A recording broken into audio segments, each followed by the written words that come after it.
Brenda, let's have some fun. Women in uniform, sometimes they look so cool. Women in uniform, ooh, they feel so warm.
Song he wants to do. Stuck up bastard. This is a song called Phantom of the Opera.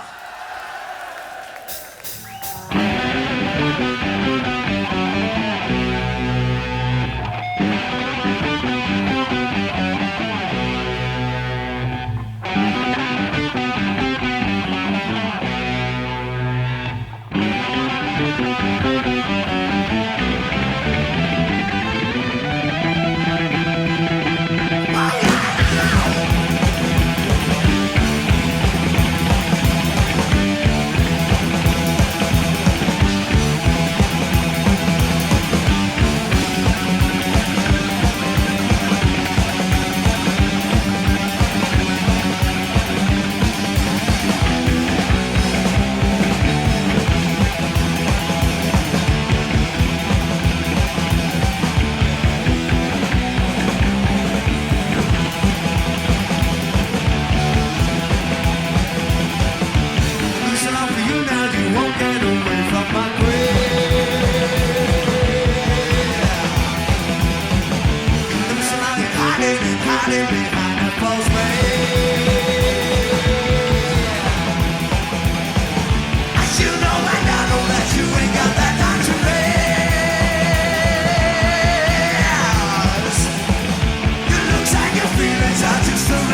wait for the curtain to fall.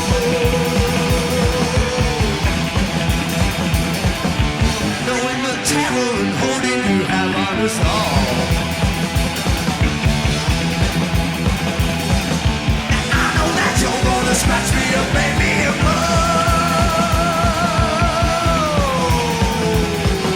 and you know I'm helpless from your mesmerizing cat call.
Well, welcome once again to the Not A Lot of People Know That Part 2. Or in other words, Nick's verbal diarrhea for the second time running. You lucky lot. Now you're out there holding in your sweaty palms and all them grubby little fingers and hands are holding the second re-released singles box set from Iron Maiden. The second week's Now We're Running. Now we're onto a cruise. Women in Uniform, you've just listened to it. Invasion, you've just listened to it. Phantom of the Opera, you just listened to it. Oh, and Twilight Zone and Wrathchild, both Harry Harris, Bomber Harris compositions of the most outstandingly stunning performances. Marvellous. Well, look here. Woman in Uniform. Now then, Harry, you slipped up there. Listen, don't tell him, but you know it wasn't a song written by Harry, see? Well, he knows that anyway, doesn't he? All right, anyway, Woman in Uniform, written by the McCainch brothers. I think I pronounced that right, lads, if you're listening. Well, too fucking bad if I ain't. I'm very sorry, but anyway, nevertheless. Aussie band, Skyhooks, I believe they were called, the name of the band. First originally recorded this Woman in Uniform. Boys decided to do it. Released this single, 27th of October, 1980. And, well, great song. You know, good song and all that.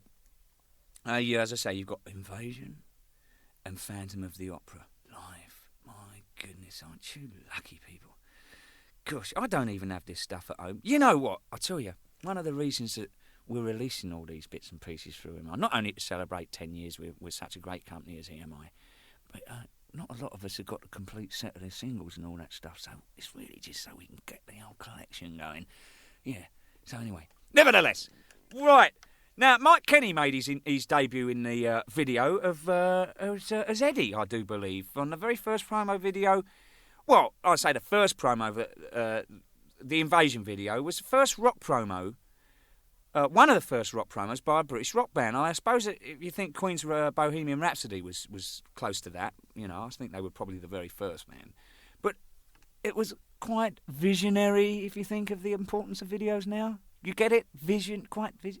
Yeah, all right, okay, we'll cut the crap and get on with it. All right. So, there you go. First time the band's ever released an A-side by somebody else. And, yeah, that's cool. And, by the way, Invasion was part of the band's, the stage set that the boys used to use in the late 70s. And originally, it was released on the Soundhouse tapes.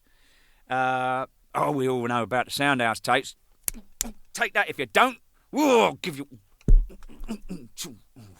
Oh, I want to hit it so hard. Anyway, Invasion, yeah, was on the Soundhouse tapes, and Steve and the guys decided to record a proper studio version of this song, so that's why that was redone, basically.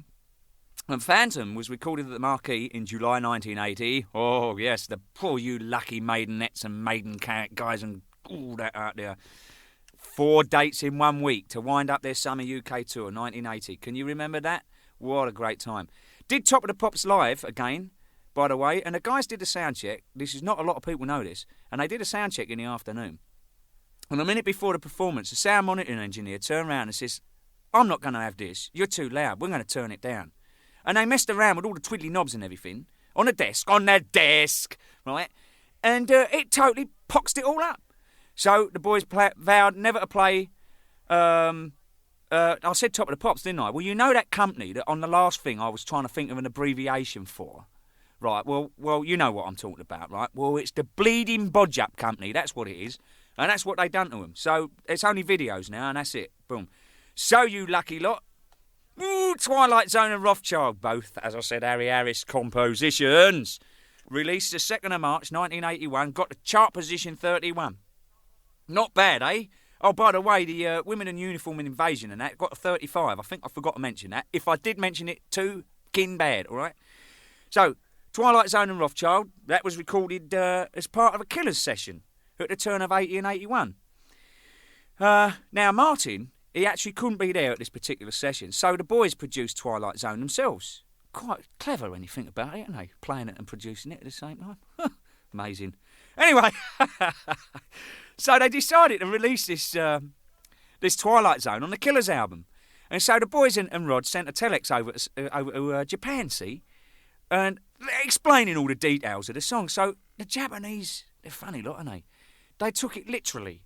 And the song was printed as Details of Twilight Zone. My goodness, that's a cracker, isn't it? By the way, boys and girls, if you know your trivia, Mr. Adrian Smith joined the band in that particular part of time, didn't he? Yeah, now, Twilight Zone, this happened to be Adrian's first single with the band. Now, not a lot of people will remember that, but then again, probably they would. So I'll stuff it in my pipe and smoke it. H joined the band in September 1980, and as you know, on the back of this, or as it's a double A side, it was Wrathchild, and Adrian had to learn Wrathchild. It was sort of his part of his audition, you know. He also had to show the boys that he could kick a football and down a pint of beer in 5 seconds. Oh, well, he managed both of them with no problem. Now, Wrathchild, he had to do the business. Well, all I can say is this. He must have done a fucking good job, hasn't he? Eh? Because he's steaming, and he's right there, see? So, not a lot of people knew that either. So anyway, that's H's audition out of the way, and he was all what's happening, and he went out on a tour in 1980 and autumn 80 and 81 and all this.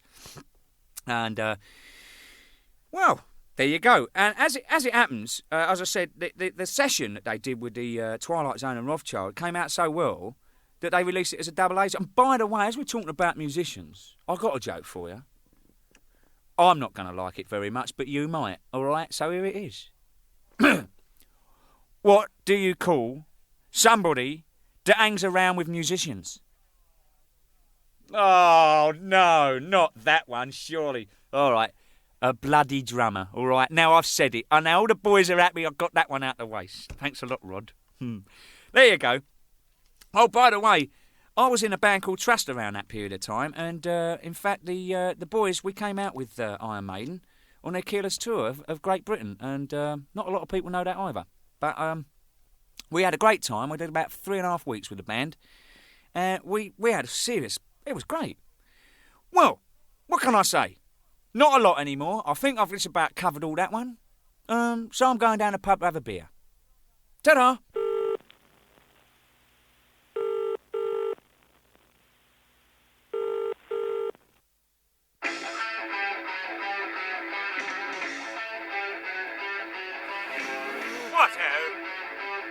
You've reached the McBrain residence.